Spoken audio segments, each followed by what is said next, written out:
భారతదేశంలోనే అత్యంత పురాతనమైన శివాలయం. తిరుపతికి సుమారు 30 కిలోమీటర్ల దూరంలో ఉన్న గుడిమల్లం అనే గ్రామంలో ఈ శివాలయం ఉంది.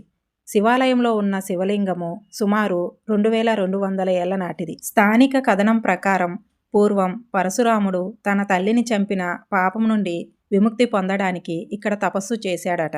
ఆయన ప్రతిరోజు ఒక చెరువు నుండి ఒక అద్భుతమైన పువ్వును తెచ్చి శివునికి పూజించేవాడు. అయితే ఒక రాక్షసుడు ఆ పువ్వును అపహరించడానికి ప్రయత్నించగా పరశురాముడు వాడితో యుద్ధం చేస్తుండగా శివుడు ప్రత్యక్షమై పరశురాముడికి మోక్షం ప్రసాదించి తన రూపంలోనే అక్కడ కొలువై ఉంటానని చెప్పినట్లు పురాణాలు చెబుతున్నాయి. ఇక్కడి శివలింగం పురుషాంగాకారంలో ఉండి 5 అడుగుల ఎత్తు ఉంటుంది. శివలింగం ముందు భాగంలో ఒక వేటగాడు నిలబడి ఉన్నట్లు చెక్కబడి ఉంటుంది. ఆ వేటగాడు యక్షకుడి భుజాలపై నిలబడి ఉంటాడు.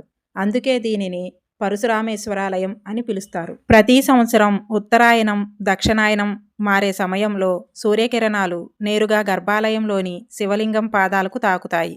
ఇక్కడి శివలింగానికి చేసే అభిషేక జలం నేరుగా భూమిలోకి వెళ్ళిపోతుంది. అది ఎక్కడికి వెళ్తుందో ఎవరికీ తెలియదు. మీరు ఎప్పుడైనా ఈ పరశురామేశ్వరాలయాన్ని దర్శించారా? కామెంట్ రూపంలో తెలపండి. ఓం నమః శివాయ.